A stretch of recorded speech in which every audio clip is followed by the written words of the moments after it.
Assalamualaikum warahmatullahi wabarakatuh. Bismillahirrahmanirrahim. Alhamdulillahi rabbil alamin. Wassalatu wassalam ala ashrafil anbiya'i wal mursalin wa ala alihi wa sahbihi ajma'in. Subhanaka la ilma lana illa ma 'allamtana innaka antal alimul hakim. Subhanaka la fahma lana illa ma fahamtana innaka antal jawadul karim. Alhamdulillah, bersyukur kita kepada Allah Subhanahu wa taala dengan limpah rahim dan kasih sayangnya kita dapat meneruskan pengajian kita daripada tafsir Quran Al-Karim. Mudah-mudahan Allah Subhanahu wa taala mengurniakan kepada kita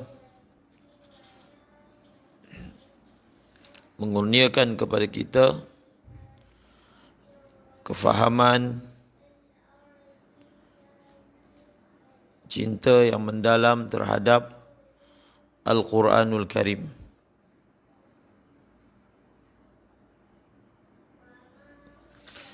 Pada hari ini saya ingin membaca daripada kitab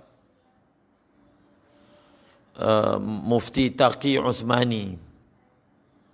Kita ambil pula kitab ini untuk kita mempelajari sedikit daripada ulumul Quran. Ulumul Quran. Beza kitab ulumul Quran yang terdahulu seperti Al-Itqan, Al-Burhan dengan yang moden. Perbezaannya adalah kitab ulumul Quran yang moden ini menangani isu-isu aliran pemikiran yang moden, sesat yang moden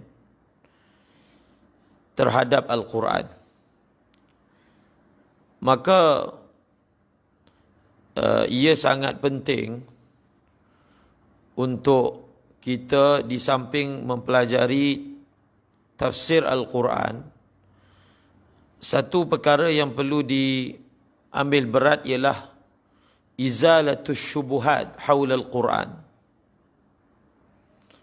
Menghilangkan syubhat-syubhat yang dilemparkan terhadap Al-Quran. Kesalahfahaman. Maka perkara ini sepatutnya ada dalam diri kita sebagai bekal saat berdepan dengan syubhat-syubhat yang dilemparkan terhadap Al-Quranul Karim ataupun kesalahfahaman. Maka mungkin hari ini pengajian kita difokuskan kepada perkara ini. Saya baca dahulu tajuk yang besar untuk kita notekan apakah pelajaran kita pada hari ini, iaitu tajuknya sebab-sebab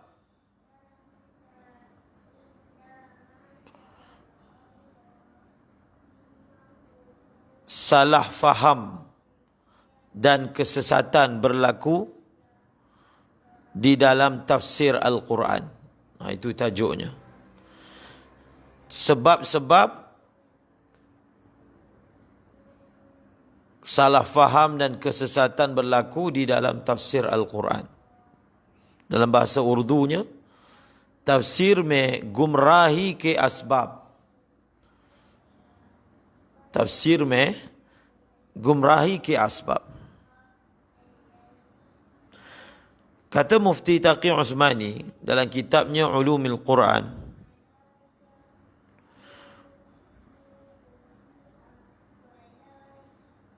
oleh kerana ilmu tafsir adalah perkara yang sangat mulia dan tinggi kedudukannya,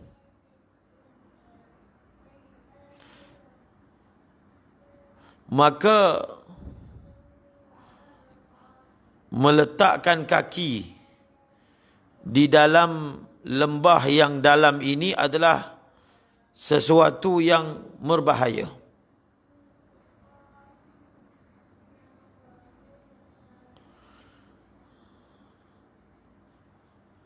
Maka sekiranya seseorang itu telah mensyarahkan sesebuah ayat secara salah,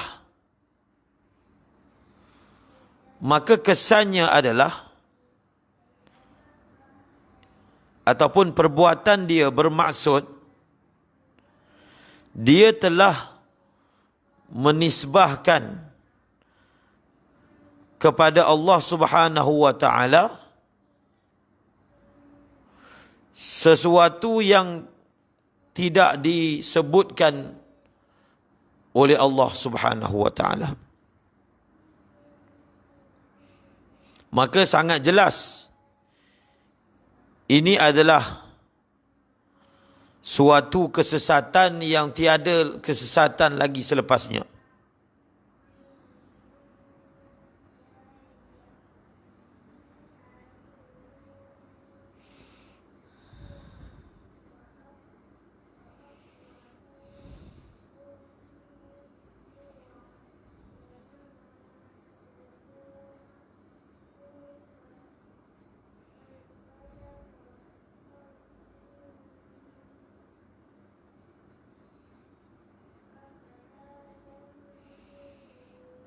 Ini mukadimah.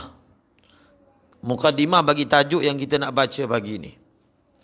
Jadi Mufti Taqi menjelaskan, Quran ini tafsir Al-Quran perkara yang sangat besar, lembah yang sangat dalam. Silap pencaturan di dalamnya menjerumuskan seseorang kepada satu risiko yang sangat besar. Apakah risiko tersebut? Menisbahkan kepada Allah perkara yang tidak benar. Kalau kita faham tentang hadis,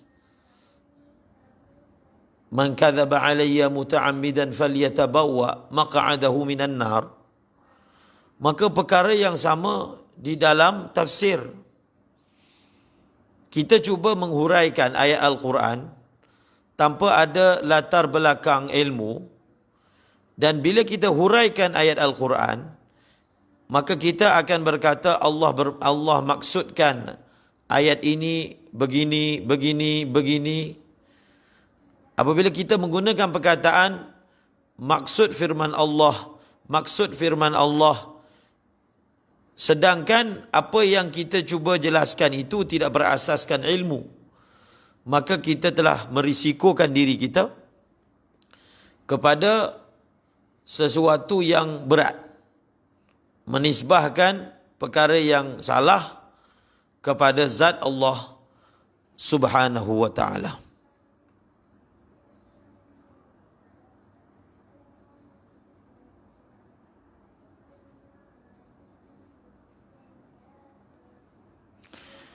Maka kata beliau lagi, orang-orang yang masuk ke dalam bidang tafsir tanpa menyempurnakan syarat-syarat yang diperlukan, walaupun dia telah menggembeling usahanya, tetap dia akan terjerumus di dalam kesesatan ini.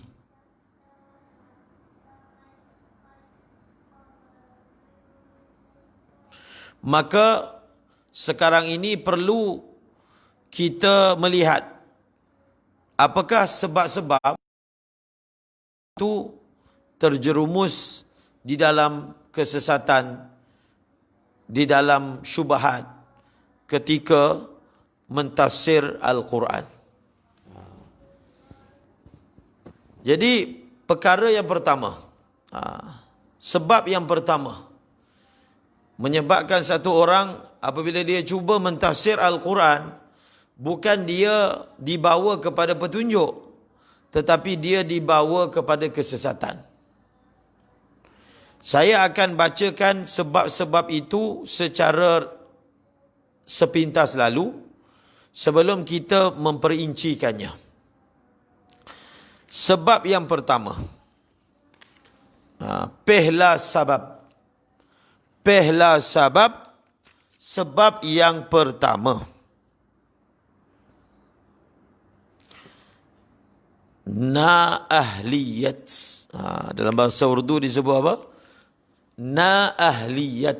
Na ahliyat tu maksudnya tiada kelayakan. Tiada kelayakan dan kemahiran. Sebab yang paling utama dan pertama adalah na ahliyat. Tiada kelayakan. Itu sebab yang pertama. Sebab yang kedua, Quran Karim ko apne nazriyat ke tabi' banana. Ini sebab yang kedua.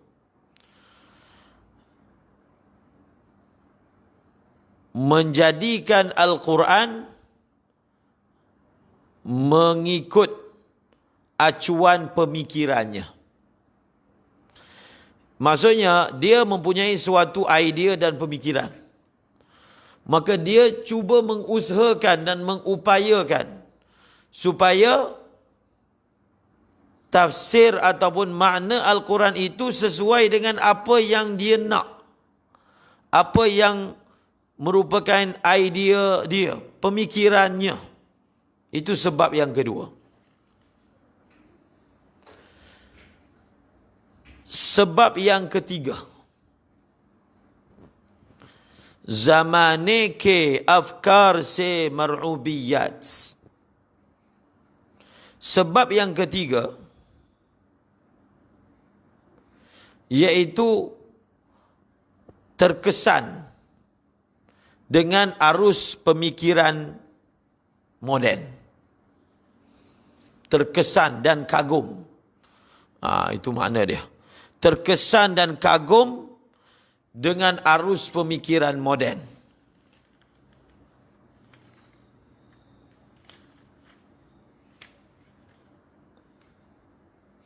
Itu yang ketiga.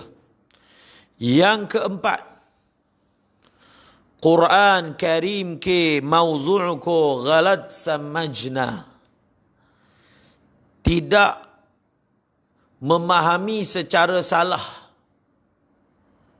maksud dan tujuan Al-Quran diturunkan. Memahami secara salah maksud dan tujuan Al-Quran diturunkan. Ini 4 sebab. Tajuk besar yang disebut oleh Mufti Taqi Osmani perihal tentang apakah punca seorang itu cubaannya untuk memahami Al-Quran membawanya kepada kesesatan. Bukan membawa kepada hudan lil muttaqin, tetapi membawa kepada kesesatan. Kita kembali kepada sebab yang pertama, iaitu na ahliyat, tiada kelayakan. Kata beliau, tafsir Quran में गुमराही का सबब से पहला और सबब से खतरनाक सबब ये ही कि इंसान अपनी अहलियत व सलाहियत को देखे बगैर कुरान करीम के मुआमले में राय जनी शुरू कर दे. खास तौर से हमारे ज़माने में गुमराही के उस असबाब ने बड़ी क़ियामत दाई है. ये गलत फहमी आम होती जा रही है कि के सिर्फ अरबी जुबान पढ़ लेने के बाद इंसान कुरान मजीद का आलिम हो जाता है. Ini sangat penting. Yang pertama, poin yang pertama. Sebab punca kesesatan yang pertama, yang paling berbahaya adalah sebab yang pertama ini. Tanpa melihat kelayakan dan kemampuan yang ada pada dirinya, seseorang itu mula memberi pandangannya terhadap Al-Quran. Khususnya pada zaman kita sekarang ini. Sebab ini menjadi punca yang terbesar yang menggamatkan sehingga ramai orang yang dengan sebab ini menjerumuskan dirinya ke dalam kesesatan ketika cuba mentafsir Al-Quran. Ini hati-hati ni orang yang buat usrah. Jadi buat usrah, minta daripada ahli usrah beri pandangan apa maksud ayat ini. Jadi kita pun tak faham model pengajian secara usrah ini, siapa yang cetuskan model. Baca terjemahan Al-Quran, ada satu orang nakib, kita pun tak pasti adakah nakib itu berkeahlian. Kemudian nakib ini minta setiap daripada ahli uzrah bagi ulasan. Apa pandangan kamu tentang maksud ayat ini? Nampak tak? Apabila kita cuba keluar daripada cara yang ditunjukkan oleh ulama kita, cara belajar. Mana ada cara belajar macam tu? Daripada zaman dahulu. Tetapi diminta buah fikiran. Dengan bermodalkan terjemahan. Apatah lagi dengan bermodalkan terjemahan. Maka di sini, kata Mufti Taqi, salah faham yang terus menerus berlaku. Apa dia salah faham tersebut? Iaitu salah faham yang menyatakan semata-mata seseorang itu mempunyai kemahiran dalam bahasa Arab, maka ia bermakna dia telah menjadi satu orang alim yang tahu tentang Al-Quran.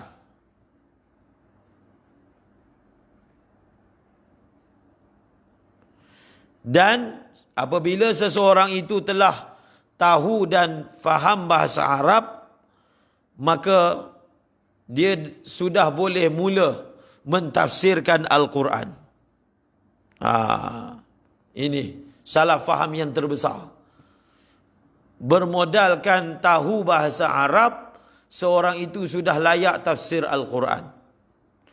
Halanke sochne ke ki baat ye hai, halanke sochne ki baat ye hai कि दुनिया का कोई भी इल्म व फन ऐसा नहीं है जिसमें महज जुबान दानी के बल पर महारत पैदा हो सकती हो. आज तक कभी किसी दी होश ने अंग्रेजी जबान पर मुकम्मल अबूर रखने के बावजूद ये दावा नहीं किया होगा कि वो डॉक्टर हो गया है और मेडिकल साइंस की किताबें पढ़कर दुनिया पर मश्क सितम कर सकता है. उसी तरह कोई शख्स महज इंजीनियर तक की किताबों का मुताला करके इंजीनियर बनने का दावा नहीं कर सकता. Jadi kata Mufti Taqi, satu perkara yang kita boleh fikir sendiri. Kita boleh fikir sendiri. Mana-mana bidang pun dalam ilmu keduniaan tidaklah menjadikan seseorang itu mahir dengan bidang tersebut apabila dia menguasai bahasa yang ditulis ilmu tersebut dalam bahasanya. Maksudnya, contohnya buku-buku perubatan ditulis dalam bahasa Inggeris. buku-buku tentang engineering ditulis dalam bahasa Inggeris. Beliau mengatakan, tidaklah semata-mata satu orang itu dia pandai bahasa Inggeris, kemudian dia baca buku-buku engineering. Dia layak untuk mendakwa dia ini engineer. Dia layak untuk mengatakan dia ini adalah doktor medical. Semata-mata dia tahu bahasa buku perubatan tersebut dan dia baca. Orang tak akan terima. Bahkan masyarakat pun tidak akan terima dakwaan yang dia ini doktor, dia ini engineer tanpa dia menjalani. Dia duduk dalam pengajian yang khusus. Bukan sekadar pengajian, kalau doktor dia perlu duduk pula dalam praktikal. Latihan. Bukan hanya teori, tetapi perlu disertakan dengan praktikal. Dalam perkara dunia, perkara ini adalah yang diterima. Mungkin kita boleh gelarkan sebagai maklum bil darurah. Tak ada siapa yang engkar. Bahkan siapa yang bercakap sebaliknya, orang ini dikira telah menyalahi konsep akademik. Dalam bab dunia orang faham. Dalam bab dunia orang faham. Maka apa lagi beliau kata? Ornah kanun ki a'la kitabe dekkar mahir kanun kehla sakta hai. और अगर कोई शख्स ऐसा दावा करे तो यकीनन सारी दुनिया उसे अहमक और बेवकूफ कहेगी.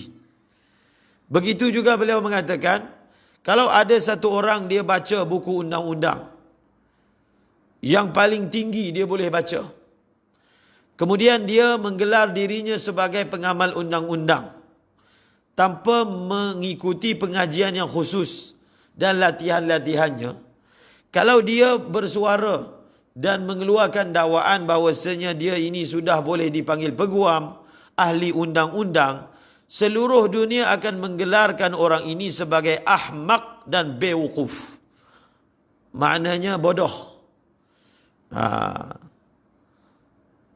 इसलिए हर शख्स जानता है कि ये तमाम उलूम व फ़नून महज ज़बान दानी और बाकी मुतालआ से हासिल नहीं होती, बल्कि उनके लिए साल साल की मेहनत दरकार है. उन्हें माहिर असातिदा से पढ़ा जाता है. उसके लिए बड़ी बड़ी दरसगाहों में कई कई इम्तिहानात से गुजरना होता है. फिर किसी माहिर फान के पास रहकर उनके अमली तजर्बा करना पड़ता है. तब कहीं इंसान उन उलूम का मुब्तदी कहलाने का मुस्तहिक होता है. Begitu juga setiap orang tahu bahawasanya semua ilmu dan bidang-bidang tersebut semata-mata dengan penguasaan bahasa dan membaca sahaja tidak mungkin dihasilkan. Bahkan perlu usaha yang digembeling bertahun-tahun dan perlu mempelajari ilmu tersebut daripada pakar-pakarnya dan perlu melalui sistem pengajian yang pelbagai, melalui pelbagai peperiksaan. Setelah melalui pengajian secara teori, dia perlu pula bersama dengan pakar melakukan latihan amali. Maka setelah dia melakukan semua itu, maka dia layak dipanggil mubtadi dalam bidang tersebut. Maknanya, dia sudah melalui sistem pengajian sebagai perubatan dalam tempoh tertentu. Kemudian dia telah menjalani praktikal. Pun selepas itu, dia belum layak dipanggil doktor pakar. Dia mungkin layak dipanggil pengamal perubatan. Tetapi masih lagi beginner, masih lagi pemula, orang yang baru mula. Dia tak sama dengan otai perubatan. Walaupun dia telah melalui semua sistem tersebut dan telah melalui latihan amali, tetap dia belum layak digelar pakar. Dia perlu melalui proses pengalaman yang panjang, latihan yang berterusan, mengajar yang berterusan. Akhir sekali, mungkin dia akan digelar, diiktiraf sebagai pakar ulung. Ini dalam bidang keduniaan. Orang faham. Tak ada siapa petikai pun. Betul tak Prof Hamim? Nampak tadi ada Prof Hamim. Cuba tanya. Dalam ilmu anatomi. Memadai ke baca buku anatomi? Sebab saya pandai bahasa English, maka saya boleh memahami luar dan dalam, zahir dan batin ilmu tersebut tanpa melalui kelas pengajian yang khas, tanpa bersama bertalaki. Ilmu dunia kena talaki. Kena baca berdepan juga. Kena melalui latihan. Latihan di lapangan, di makmal. Satu berlatih dengan patung, berlatih dengan orang, dengan mayat sebenar dan seumpamanya. Itu pun belum layak dipanggil pakar. Kalau masa yang dia lalui itu tidak lama, prosesnya lama. Bahkan kalau dalam ilmu perubatan, siapa yang pergi cuba untuk rawat orang dengan tengok YouTube, macam ada kes orang yang merawat gigi ke apa, maka dia boleh dikenakan tindakan undang-undang, bahkan sudah dikenakan pun. Jadi kita teruskan. Jab'un ulum wa funun ka hal yehe to tafsir Quran jesa ilim mehez Arabi zaban सीख लेने की बिना पर आखिर कैसे हासिल हो जाएगा. Kalau itulah hal keadaan ilmu dan bidang-bidang yang lain, maka tafsir Al-Quran semata-mata modal pandai bahasa Arab. Bagaimana mungkin ia dihasilkan? आप गुज़श्ता सफ़हात में देख चुके हैं कि इल्म तफसीर में दरक हासिल करने के लिए कितनी वासी मालूमात दरकार होती है. कुरान करीम आम किताबों की तरह कोई ऐसी मुसलसल किताब नहीं है जिसमें एक मौजू की तमाम बातें एक ही जगह लिखी हुई हों, बल्कि वो दुनिया की तमाम किताबों के बरखिलाफ अपना एक जुदागाना और मुमताज उसलूब रखता है. लिहाजा किसी आयत को करार वाक़ई तौर पर समझने के लिए अव्वल तो ये ज़रूरी है कि उस आयत के मुख्तलिफ क़िराअतों, उस मौज़ू की तमाम दूसरी आयत और उनके मुतअल्लिक़ात पर पूरी निगाह हो. फिर आप पीछे देख चुके हैं कि बहुत सी आयतें किसी खास वाक़िअती पस मंज़र से वाबस्ता होती है, जैसे सबब नुज़ूल कहा जाता है. Ini beliau akan teruskan lagi bagaimana sepatutnya untuk satu orang itu faham Al-Quran. Kata Mufti Taqi Usmani, di dalam lembaran-lembaran sebelum ini, penjelasan sebelum ini, maksudnya dalam kitab ini, kamu semua telah lihat berapa banyak maklumat yang diperlukan dalam ilmu tafsir. Quran Karim tidak sama dengan rangkaian kitab-kitab yang lain. Jadi antara perbezaan Al-Quran dengan kitab yang lain, dengan buku yang lain. Kalau buku-buku yang lain, kaedah penulisannya, dibuat satu tajuk, kemudian semua maklumat berkaitan tajuk itu dikumpulkan di satu tempat. Namun, uslub Al-Quran berbeza langsung dengan semua kitab-kitab yang ada. Kerana Quran mempunyai uslub yang tersendiri. Uslub yang tersendiri, yang unggul. Oleh kerana itu, mana-mana ayat yang ingin difahami dengan baik, maka seseorang itu perlu menguasai beberapa ilmu. Jadi kita senaraikan apa ilmu yang dia perlu kuasai untuk memahami satu ayat. Yang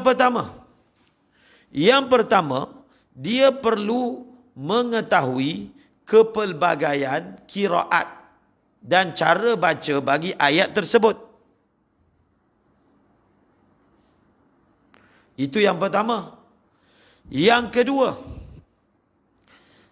isi ataupun penjelasan di dalam ayat tersebut, isi ayat tersebut, perlulah dia mengkaji dengan melihat juga ayat-ayat yang lain yang seumpama dengannya. Maksudnya, bila kita nak tafsirkan satu-satu ayat, kita perlu kumpulkan di dalam surah-surah yang lain yang menjelaskan tajuk yang sama.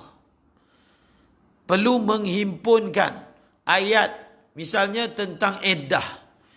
Bila kita nak terangkan hukum tentang iddah, kita perlu kumpulkan semua ayat yang berkaitan dengan iddah, letakkan di hadapan, kemudian kita kena nilai yang mana ayat yang am, yang mana ayat yang khas, yang mana mutlak, yang mana muqayyad. Bukan bila kita nak tafsirkan Al-Quran, kita baca satu ayat, kita tumpukan ayat tersebut tanpa kita raikan isu yang sama telah diterangkan dalam ayat yang lain tetapi dengan nota yang berbeza. Itu yang menyebabkan salah itu. Sedangkan konsep Al-Quran ini, seluruh Al-Quran mempunyai perkaitan antara satu dengan yang lain. Itu perkara yang kedua. Kemudian, setelah itu, perlu dilihat juga apakah latar penceritaan ataupun sababun nuzul. Ayat itu diturunkan, apakah latar belakang penurunan ayat tersebut, latar penceritaannya, supaya kita mengikat sesuatu ayat dengan sabab nuzul diturunkan ayat tersebut. Barulah kefahaman tentang ayat tersebut dapat dikuasai dengan baik. Itu perkara yang ketiga. Kata beliau lagi, urjabtak sababi nuzul ki mukammal tahqiqnahu uska pura mafhum nahi samjaja sakta. Kalaulah kita tidak menguasai sebab nuzul bagi sesebuah ayat, kita tidak mampu, kita tidak boleh memahami dengan baik ayat tersebut. Nez ye haqiqat bi आपके सामने आ चुकी है कि कुरान करीम बहुत ही मुजमल बातों की तशरीह व तफसीर सरकार दो आलम सल्लल्लाहु अलैहि वसल्लम के इरशादत पर छोड़ देता है. लिहाजा हर आयत में ये देखना ज़रूरी होता है कि उसकी तफसीर में अब हज़रत सल्लल्लाहु अलैहि वसल्लम से कोई कौल या अमली तालीम मौजूद है या नहीं. Perkara yang keempat, dalam tafsir Al-Quran, seperti mana telah dijelaskan sebelum ini, yaitu di dalam Al-Quran banyak sekali ayat-ayat yang ringkas, yang mujmal, yang penjelasan dan tafsirnya kita memerlukan panduan dan ikatan dengan penjelasan daripada Rasulullah sallallahu alaihi wasallam. Justru itu sangat penting untuk dilihat adakah ayat-ayat yang kita ingin tafsirkan ada tafsirannya, ada penjelasannya daripada Rasulullah sallallahu alaihi wasallam. Sama ada penjelasan itu bersifat amali ataupun penjelasan itu bersifat qauli. Justru ilmu yang diperlukan juga dalam mentafsir Al-Quran adalah ilmu hadis. Di dalam kitab-kitab hadis ada bab yang disebut, misalnya dalam kitab Sahih Bukhari ada bab kitabut tafsir.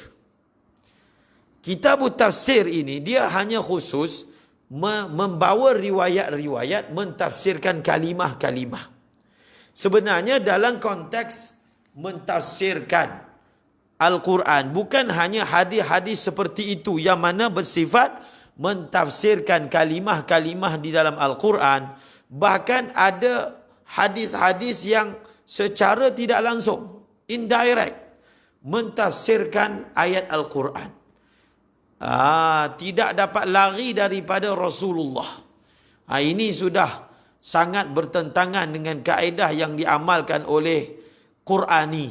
Mereka menggelar diri mereka Quranik, iaitu orang Al-Quran, Qurani. Iaitu mereka mengatakan kita ini boleh berlepas diri daripada hadis, boleh independen untuk faham Al-Quran, tidak perlu untuk mengetahui hadis, mengetahui kehidupan Rasulullah saat mengamalkan Al-Quran tersebut. Ini kesesatan. Or agar mawjud hai to wo tanqid riwayat ke musallam उसूलों पर पूरी उतरती है या नहीं, ने सहाबत किरम ने जो नुज़ूल कुरान के आईनी शाहिद थे उस आयत का क्या मतलब समझा था। अगर उस बारे में मरवियात के दरमियान कोई तआरुद दर इख्तिलाफ ही तो उससे क्यों कर रफा किया जा सकता है। फिर अरबी ज़बान एक वासी' ज़बान है। Ini satu perkara lagi beliau kata, kalau dalam sesebuah ayat ada hadis berkaitan dengannya, kita perlu pula koreksi hadis tersebut. Maknanya perlu bentangkan riwayat tersebut di atas kaedah-kaedah yang telah diguna pakai oleh ulama hadis, ulama riwayat, dan letakkan riwayat tersebut pada kaedahnya, dan adakah riwayat tersebut di dalam kelompok ataupun kategori yang boleh digunakan sebagai panduan mentafsirkan Al-Quran ataupun tidak. Jadi maknanya kita perlu pula di samping mengetahui kewujudan riwayat, perlu pula mengetahui status riwayat tersebut. Kemudian bukan hanya hadis Nabi SAW diperlukan, kita juga memerlukan athar.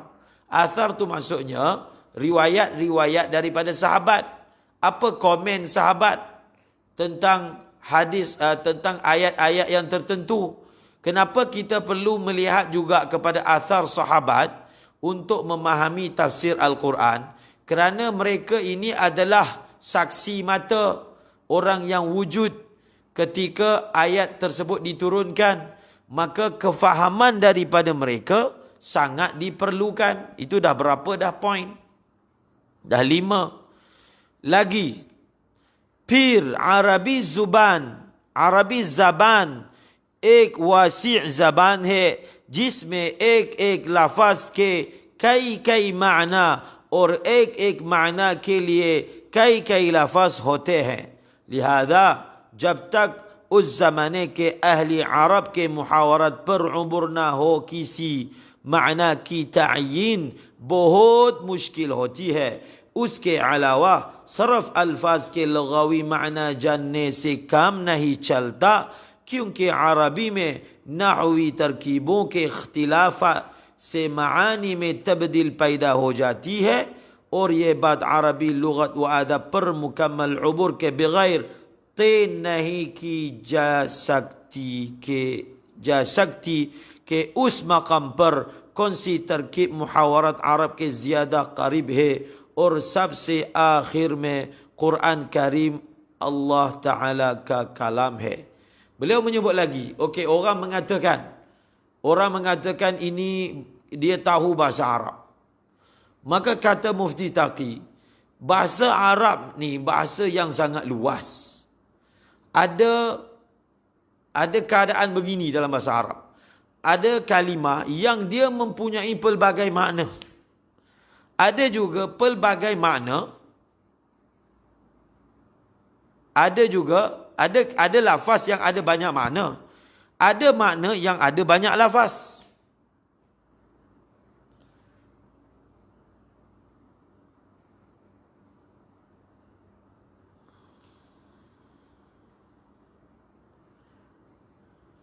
Maka, kata beliau, kalau kita nak faham bahasa Al-Quran, kita tak boleh memadai belajar bahasa Arab komunikasi. Belajar bahasa Arab yang sekarang, tak boleh faham Quran. Perlu faham gaya bahasa, langgam bahasa, lenggok bahasa Arab zaman jahiliah. Muhawarah, lenggok bahasa, lenggok ayat zaman jahiliah punya.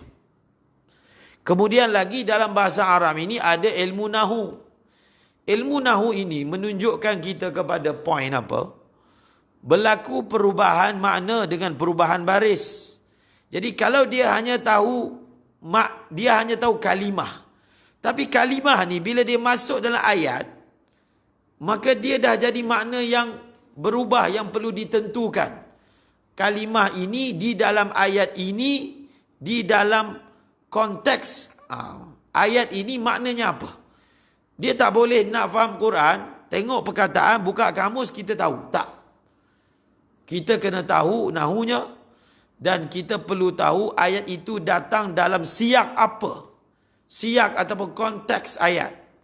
Jadi konteks ayat, dia akan ubah suatu kalimah dengan makna yang lain.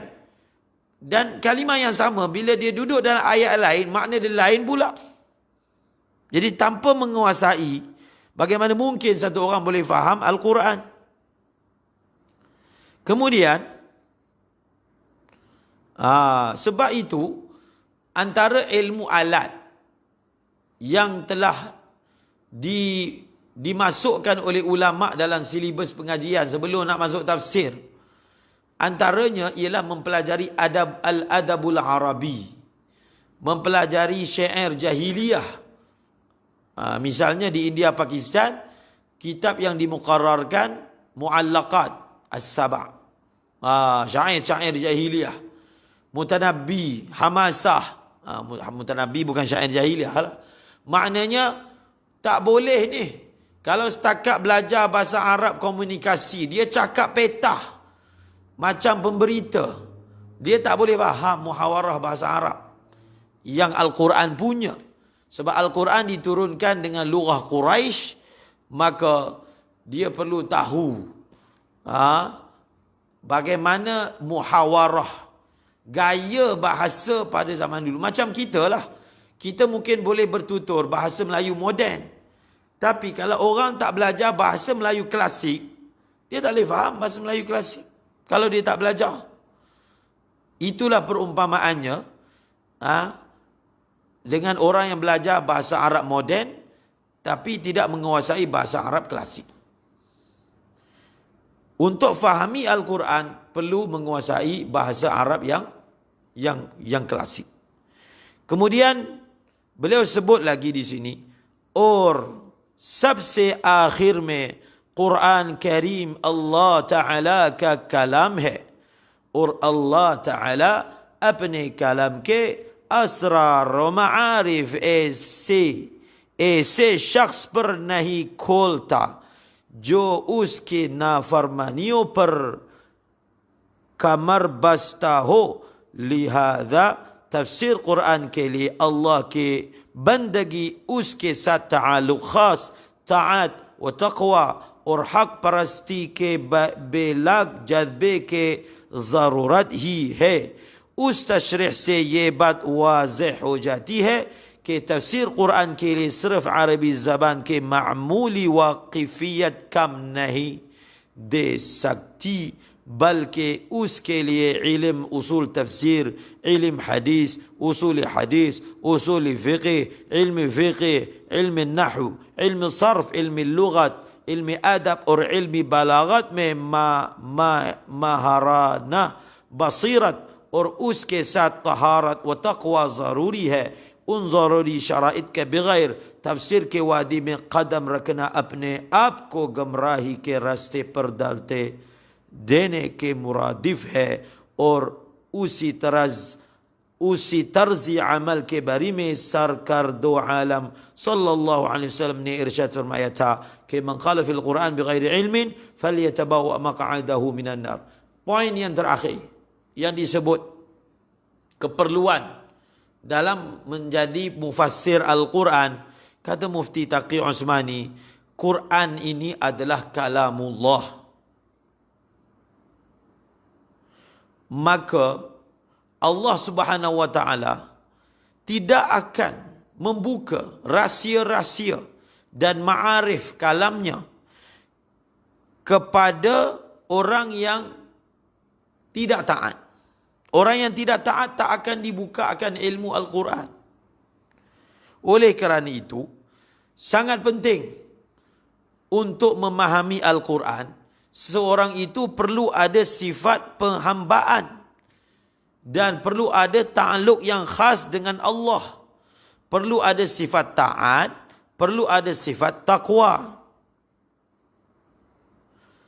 Dan perlu ada sifat memperjuangkan kebenaran.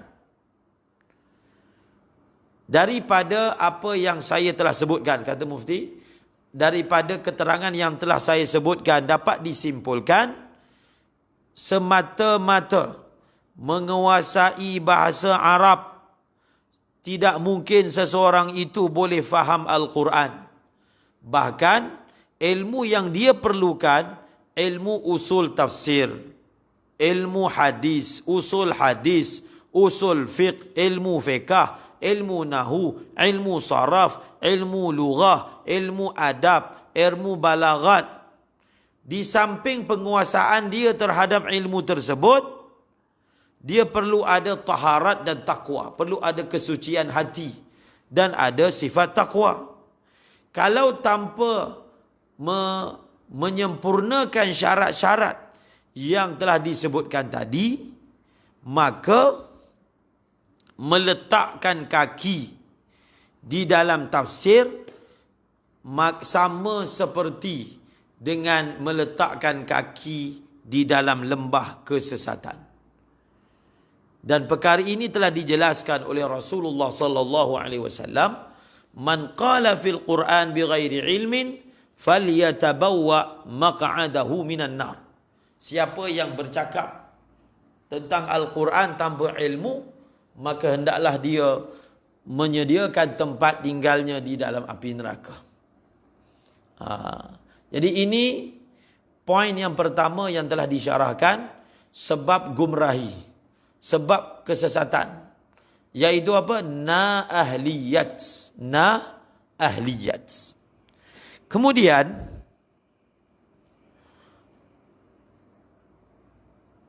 ada beberapa syubhat dan salah faham yang berbangkit berkaitan dengan isu ini.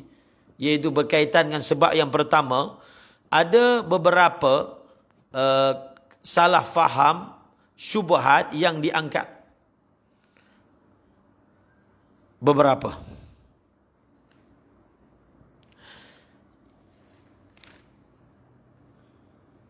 Saya sebutkan tajuk dia. Beberapa, kita bagi nama tajuk dia. Beberapa syubhat yang mengitari apa? Yang selalu diangkat oleh orang moden zaman sekarang ni. Kita baca dulu tajuk dia, kemudian nanti kita akan terangkan. Syubhat yang pertama. Di bawah tajuk apa? Sebab manusia sesat dalam tafsiran Al-Quran, tiada kelayakan, na-ahliyat. Jadi apakah dalam bahasa Urdunya can ghalat fahmiyah, beberapa salah faham. Yang pertama, Salah faham yang pertama. बाज लोग कहते हैं कि कुरान करीम ने खुद अपने बारे में इरशाद फरमाया है कि वलक़द यस्सरना al-Qur'an लिज़िक्रि फहल मिन मुद्दकिर. Syubhat yang pertama, mereka mengatakan Al-Quran telah menyebut, maksudnya di dalam Al-Quran sendiri telah disebut walaqad yassarnal Qur'ana lidzikri fahal min muddakir. Sesungguhnya kami telah mudahkan Al-Quran itu untuk difahami, maka adakah sesiapa yang ingin memahaminya? Ini syubhat yang pertama. Ringkasannya syubhat ini, mereka mengatakan apabila Quran sendiri mengatakan bahawasanya Quran ini senang, telah dimudahkan, maka siapa kamu untuk menghalang orang untuk memahami Al-Quran? Kerana Quran sendiri mengatakan, Allah sendiri telah mengatakan dia telah mudahkan Al-Quran untuk faham. Itu syubhat yang pertama, tajuk dia. Kemudian syubhat yang kedua, ulama और इजारह दारी. apa dia maksudnya? बाज लोग ये एतराज उठाते हैं कि कुरान करीम तमाम इंसानों के लिए एक हिदायत की किताब है, लिहाजा हर शख्स को उससे अपनी समझ के मुवाफिक फ़ायदा उठाने के हक हासिल है और उसकी तशरीह व तफसीर पर सिर्फ उलमा के इजारा दारी qaim nahi ki ja sakti. Ini memang kita selalu dengar. Saya rasa dia orang ini mengambil idea ini daripada orientalis. Orientalis yang sebarkan idea ini, maka orang apa? Maka orang akan terpesona, khususnya orang yang aliran moden ni. Yang jenis apa? Pandai dalam bab dunia, G25, tapi dalam bab agama seperti kanak-kanak tadikah. Dia ingat dia tu ada dalam bidang akademik tinggi, dia bijak. Rupanya bila kita tengok cara dia bercakap, loose, tak ada apa-apa. Jadi poin yang kedua, sebahagian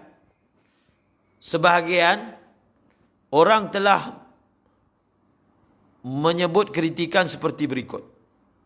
Mereka mengatakan Quran ini diturunkan sebagai hidayat untuk seluruh manusia. Oleh kerana itu, setiap orang dia mempunyai hak untuk memahami Al-Quran dengan gaya dia yang tersendiri. Dan syarahan serta tafsiran bagi Al-Quran kita tidak tidak hanya khususkan untuk ulama.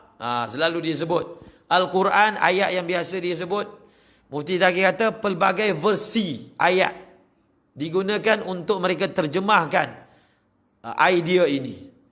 Antara ayatnya mereka mengatakan bahawasanya Al-Quran ini bukan hak eksklusif ulama. Nampak ayat ni biasa dengar tak?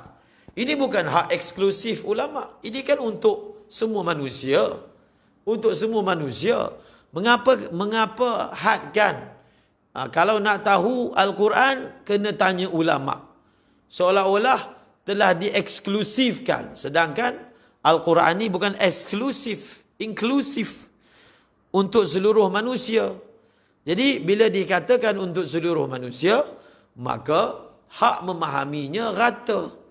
Kenapa nak diberikan kepada ulama? Itu antara versi perkataan. Al-Quran ini bukan eksklusif untuk ulama.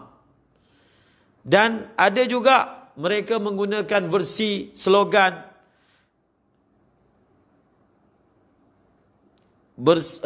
versi slogan.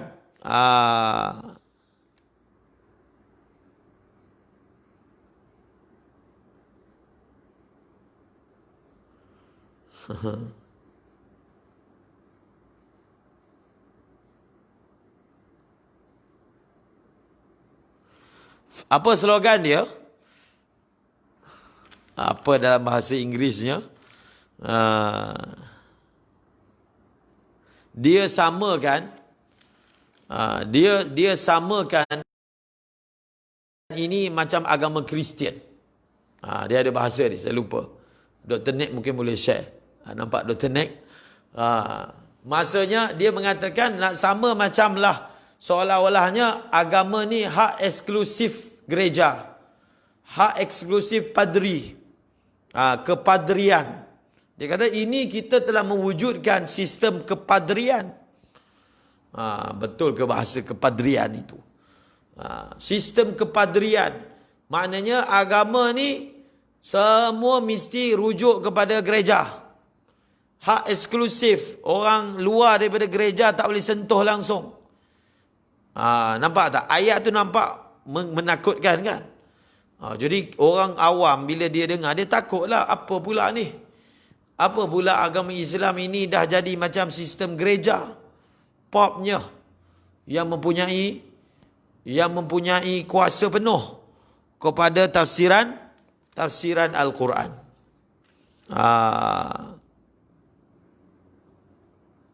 Jadi kerahiban, kepadrian, pendemokrasian memahami teks, macam-macam lah ayatnya.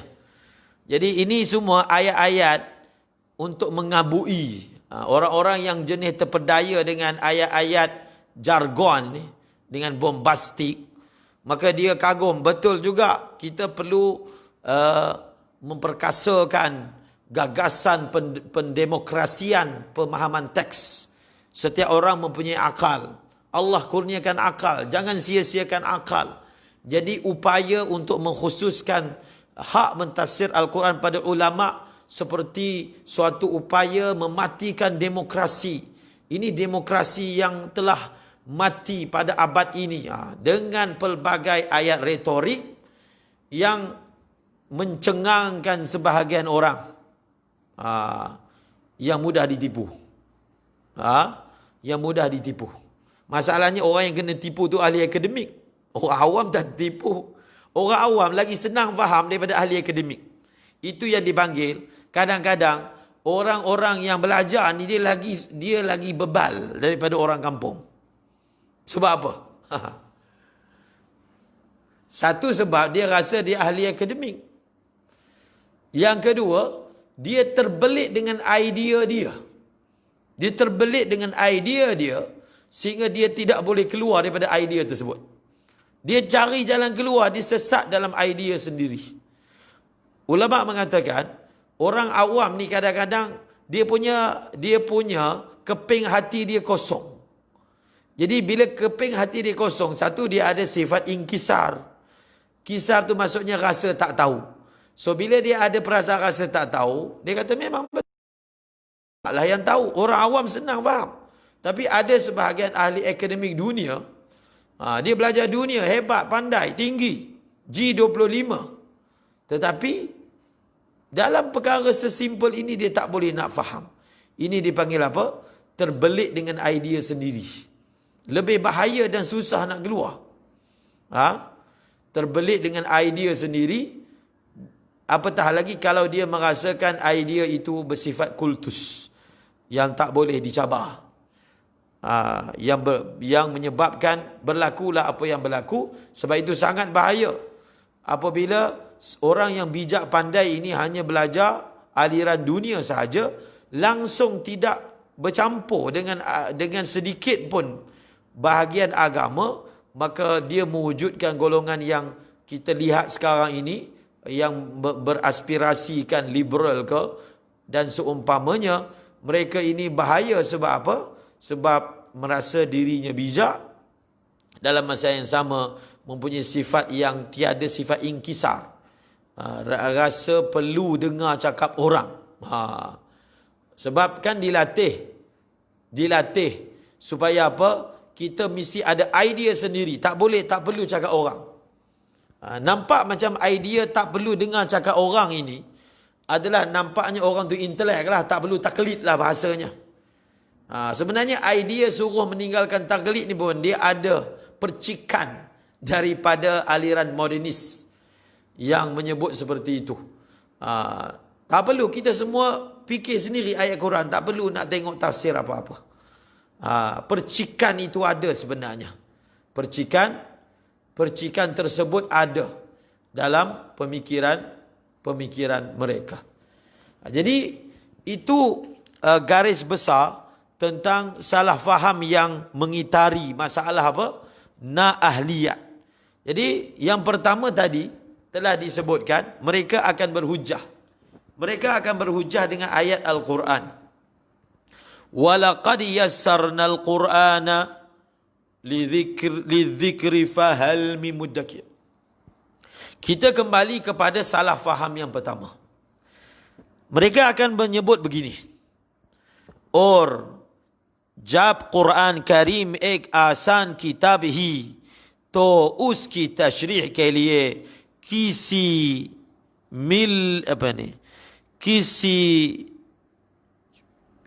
बिल्ले चौड़े इल्म व फन की ज़रूरत नहीं, बल्कि हर शख्स कुरान करीम का मतन पढ़कर उसको समझ सकता है. Kata mereka akan berhujah begini. Bila Allah Ta'ala mengatakan Quran ini senang, maka untuk mensyarahkan Al-Quran tidak perlu ilmu-ilmu yang disebutkan tadi, tak ada keperluan. Jadi akan keluarlah slogan.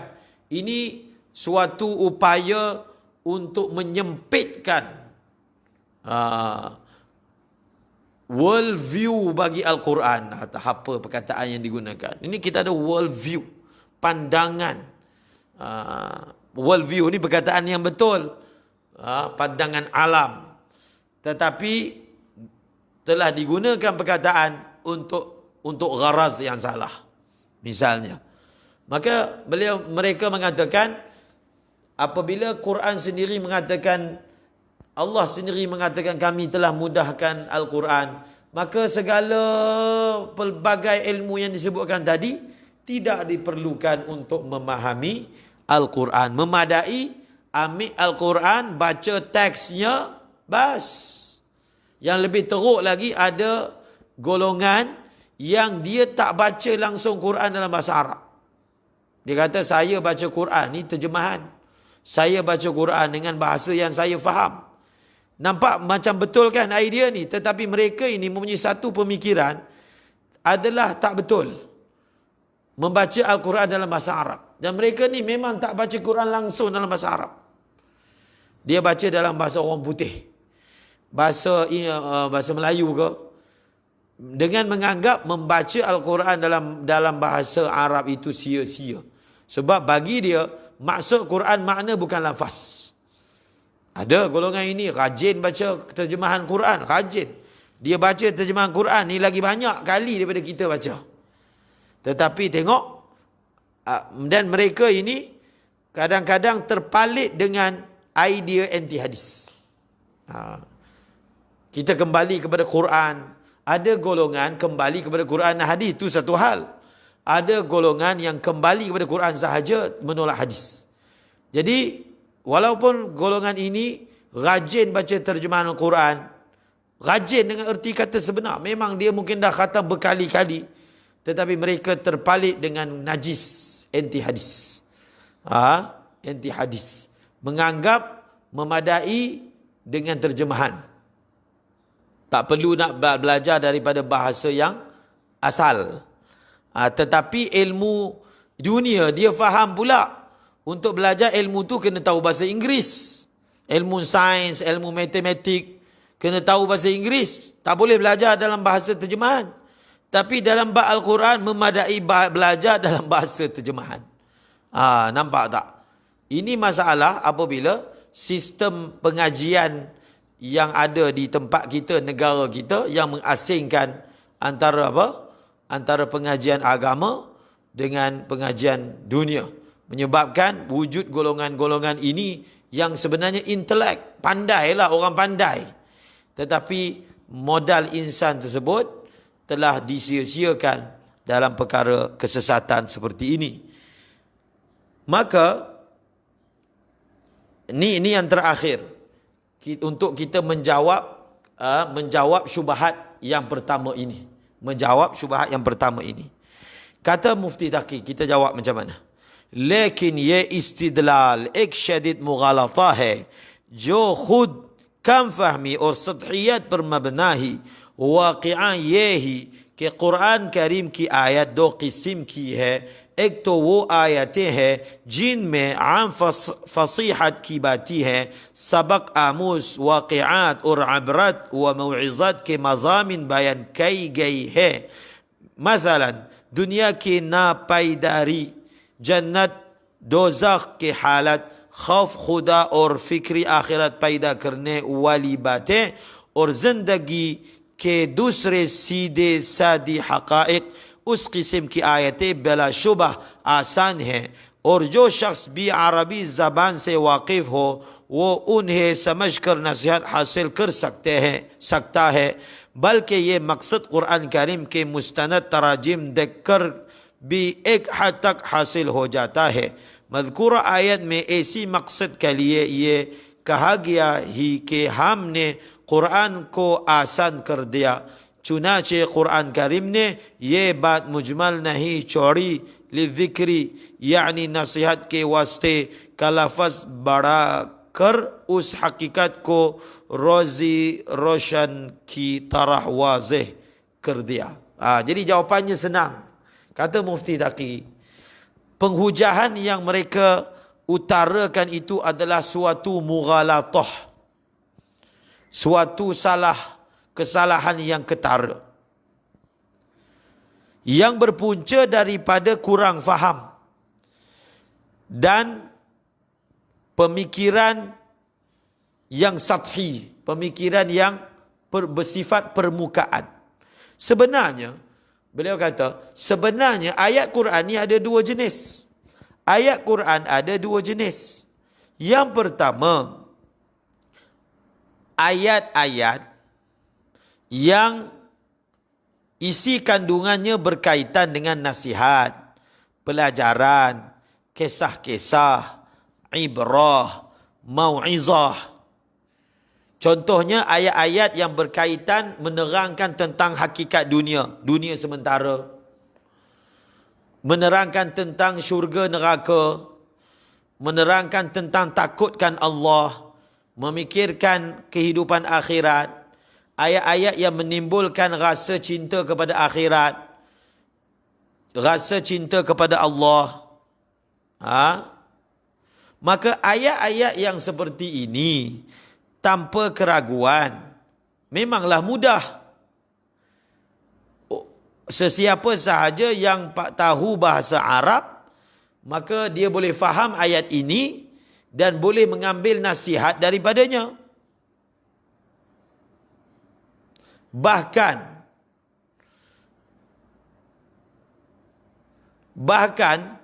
ayat-ayat seperti ini, kalau dia melihat tajuk-tajuk yang macam orang kata sekarang ni sinopsis kan, sinopsis tentang ayat-ayat tertentu, surah-surah tertentu, maka dengan cara ini pun dia dah dapat faedah daripada Al-Quran. Kerana ayat-ayat seperti inilah yang dimaksudkan daripada firman Allah, walaqad yassarnal Quran lidzikri fahal min muddakir. Walaqad yassarnal Qur'ana lizikri. Jadi Mufti Taqi kata, ayat-ayat seperti inilah yang dimaksudkan daripada firman Allah, walaqad yassarnal Qur'an lizikri fahal min muddakir.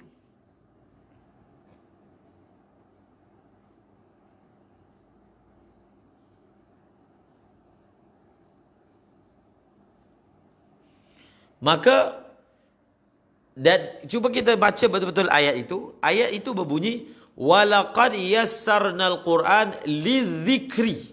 Ada kait perkataan lidzikri. Ayat itu bukan berbunyi walaqad yassarnal qur'ana fahal min muddakir.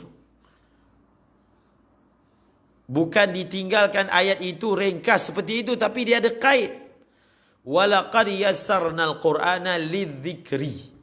Sesungguhnya kami telah mudahkan Al-Quran itu untuk seorang itu mendapat peringatan.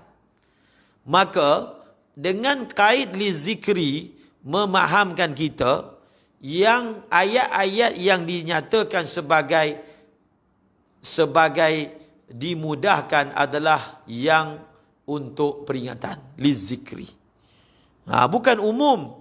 Kemudian yang kedua beliau sebut lagi, उसके बरखिलाफ दूसरी किस्म की आयतें वो हैं जो अहकाम व कवानीन अकायद और अमली मज़ामिन पर मुश्तमिल है। उस किस्म की आयतों का कमा हक़ समझना और उनसे अहकाम व मसाइल मुस्तंबत करना हर शख्स का कम नहीं है जब तक इस्लामी उलूम में बसीरत और पुख्तगी हासिल ना हो। उस वक़्त तक कुरान करीम से ये मकसद हासिल नहीं हो सकता। यही वजह है कि सहाबा किराम की मादरी ज़बान अगरचे अरबी थी और अरबी समझने के लिए उन्हें कहीं तालीम हासिल करने की ज़रूरत नहीं थी, लेकिन वो अब हज़रत सल्लल्लाहु अलैहि वसल्लम से कुरान करीम की तालीम हासिल करने में तवील मुद्दत सर्फ करते थे। Berbeza dengan ayat-ayat yang isi kandungannya berkaitan dengan hukum, kanun-kanun, akidah. Ayat-ayat yang seperti ini, untuk memahaminya dengan betul, yang dengannya kita boleh mengistimbatkan hukum-hukum dan masail, maka ini bukan kerja semua orang.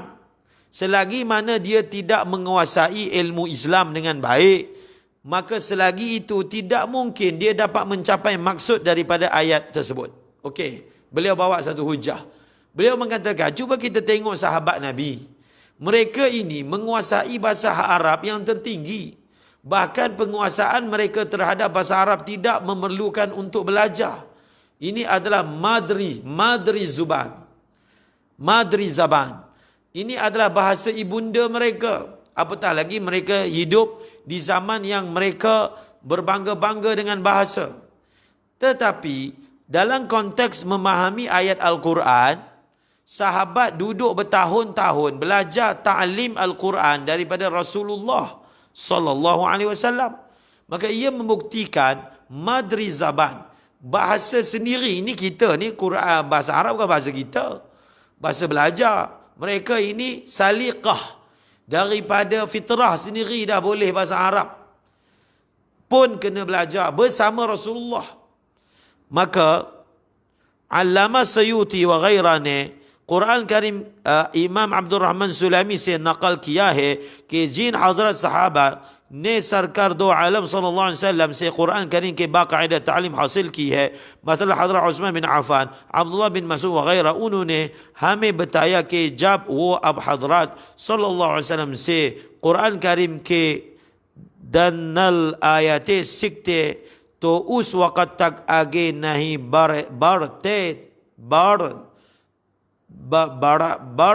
थे जब तक उन आयतों के मुतअल्लिक़ तमाम इल्मी और अमली बातों का इहाता ना कर ले, वो फरमाता है. Jadi ini yang terakhir, kalaulah sahabat Nabi yang begitu rupa, mereka ini perlu belajar. Jadi Imam Sayuti ada riwayatkan sahabat-sahabat Nabi seperti Uthman bin Affan, Abdullah bin Mas'ud, yang mereka ini mengambil ta'lim Al-Quran daripada Rasulullah sallallahu alaihi wasallam. Dan mereka ini pula cara mereka belajar Al-Quran, ilmu dengan amal sekali. Selagi mana mereka tidak beramal, mereka tidak tambah pelajaran mereka terhadap Al-Quran. Mereka tidak tambah pelajaran mereka terhadap Al-Quran. Maka kata sahabat, siapa ni sahabat Nabi? Anas, bukan Anas, Uthman bin Affan. Ini perkataan ini biasanya diriwayatkan kepada Abdullah bin Umar. Kami telah belajar Al-Quran dan kami belajar ilmu dan kami belajar amal sekali. Belajar semua sekali. Belajar daripada Rasulullah sallallahu alaihi wasallam. Jadi ini lebih kurang jawapan dia. Ada lagi, tapi cukuplah untuk hari ini mengangkat syubhat yang mengitari dalam soal faham Al-Quran dengan perkara-perkara yang disebutkan tadi, sebab-sebab seorang itu dia boleh sesat dalam tafsir Al-Quran. Saya ulang balik, sebab yang pertama, ahliyat, tiada kemahiran. Tiada kemahiran. Panjang tu sebenarnya syarahannya.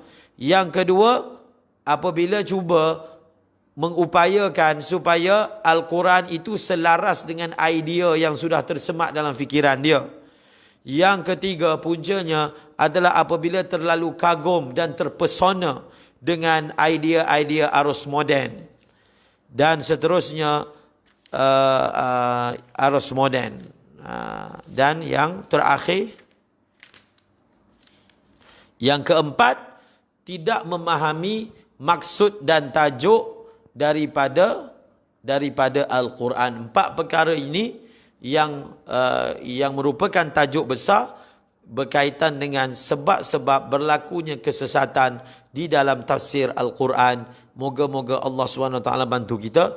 Jadi kita ini yang duk belajar pagi-pagi, kita bukan mentafsir Al-Quran, kita baca tafsir Quran. Jadi beza tu. Dia kena bezakan dengan mentafsir Al-Quran dengan baca tafsir Quran. Sebab itu kita dalam pengajian, kita tolong baca. Kita tolong baca tafsiran ulama terhadap Al-Quran. Ilmu-ilmu yang perlu ilmu usul fiqh apa bala semua tu, itu kalau dia nak buka Quran, dia nak tafsir sendiri. Yang kita buat ini, kita baca tafsir. Kita baca apakah tafsiran orang yang berkelayakan. Imam Razi tafsirkan Quran. Jadi kita tolong nukilkan sahaja. Tolong apa? Tolong nukilkan. Kita bukan mufassir. Mufassir lain. Kita tolong nukilkan apa tafsiran ulama terhadap Al-Quran. Itulah kaedahnya, ibtidainya macam tu. Ibtidainya. Jadi sistem pengajian yang salah, dia semua terus nak menjadikan kalau hadis itu terus ahli tarjih. Minta semua pelajar tarjihkan hadis. Dia tak nak lalui zaman taklid. Sebenarnya orang ini, sistem ini telah membina pelajar-pelajar yang sombong. Dia membina orang sombong. Menjadikan sistem pengajian yang membuang taklid ni mewujudkan satu golongan yang sombong sebenarnya, secara tidak langsung. Sombong sebenarnya. Kita nak tengok sendiri, kita tak nak yang tafsiran ulama dulu. Tetapi kita sendiri, independen, sendiri punya otak sendiri fikir, jangan ikut otak orang. Nampak macam intelek kan? Nampak macam mengeluarkan orang daripada budaya kelompok manusia yang digelar sebagai ahli akademik, tetapi sombong dengan salaf. Sombong dengan salaf ni maksudnya sombong dengan ulama-ulama terdahulu. Wallahu a'lamu bis-shawab wa ilaihil marji'u wal ma'ab. Semoga Allah Ta'ala bantu kita semua. Kalamun qadimun la yumallu sama'uhu, tanazzah an qawlin wa fi'lin wa niyyati, bihi ashtafi min kulli da'in wa nuruhu دليل لقلبي عند جهلي وحيرتي فيا رب متعني بسر حروفه ونور به قلبي وسمعي ومقلتي وسهل علي حفظه ثم درسه بجاه النبي والآل والصحابة آمين برحمتك يا أرحم الراحمين آمين. Assalamualaikum warahmatullahi wabarakatuh.